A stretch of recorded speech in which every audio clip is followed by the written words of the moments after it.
আসসালামু আলাইকুম রহমতুল্লাহ। পরের ধনে পদ্মারি করা পাবলিকগুলো শুধু নিজের সাইডটাই দেখে, আর বাকি যে সাইডে কি হতে পারে সেটা দেখে না।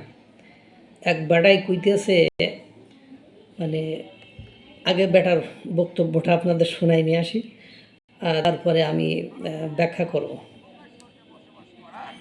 হিন্দুস্তানি জাতি ভারত হলো একটা প্রকার স্বর্গে বসবাস করা হিন্দুস্তানি জাতি। যারা জানে না যে ওর বাপের নাম হচ্ছে ইরান, ওর বাপের নাম হচ্ছে ইরাক। ইরান ইরাক যদি বাংলাদেশের আশেপাশে বন্ধু হিসেবে চলে আসে, ভারত ইসরায়েল তো দূরের কথা, হয়তো আমেরিকাকেও এখান থেকে লেজ গুটিয়ে পালাতে হবে। ভারত হলো একটা প্রকার স্বর্গে বসবাস করা হিন্দুস্তানি জাতি। যারা জানে না যে ওর বাপের নাম হচ্ছে ইরান, ওর বাপের নাম হচ্ছে ইরাক।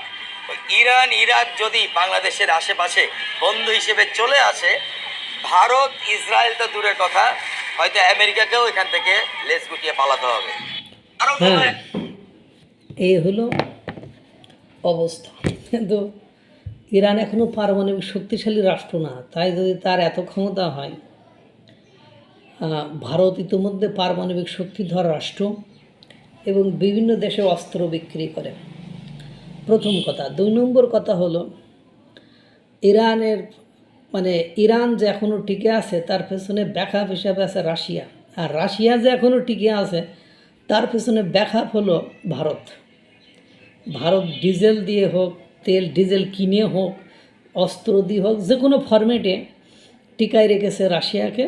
এইটা এখন কথা হলো, পৃথিবীর জাপান, তার সাথে প্রতিরক্ষা চুক্তি আছে, সংযুক্ত আরব আমিরাত থেকে শুরু করে ইসরায়েলের সাথে তো দহরম মহরম সম্পর্ক।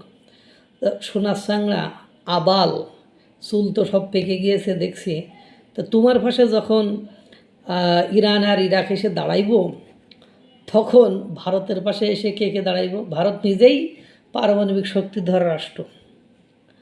ভারতের কোনো অংশে ইরানের চেয়ে শক্তি সামর্থ্য কম নয়।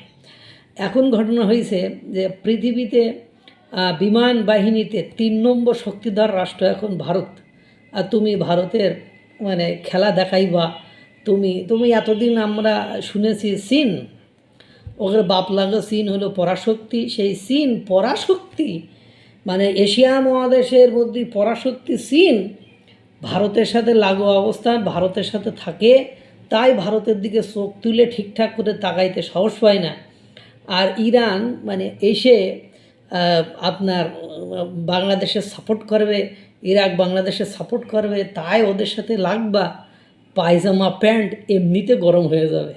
হ্যাঁ, ওরা তো বোকা স্বর্গে বাস করে।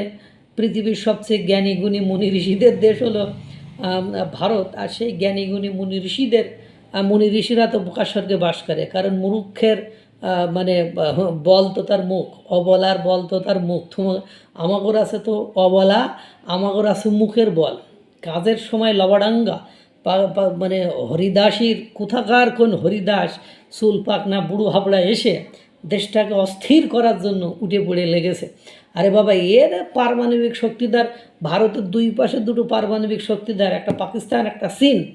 পাকিস্তান এবং চীনের সাথে দহরম মরম সম্পর্ক। পাকিস্তান এবং চীন ভারতকে ব্যবহার করে, তাহলে তাদেরকে একজনে ভারতের 3 দিকেই মনে করেন শত্রু রাষ্ট্র নিয়ে ভারত এখনও বসবাস করতেছে। ভারতের চুলেও হাত দিতে পারে না। ভারত পাকিস্তানরে এখন গোল্লাই দেওয়ার ব্যবস্থা করেছে, ভেঙে টুকরো টুকরো করার ব্যবস্থা করে দিয়েছে।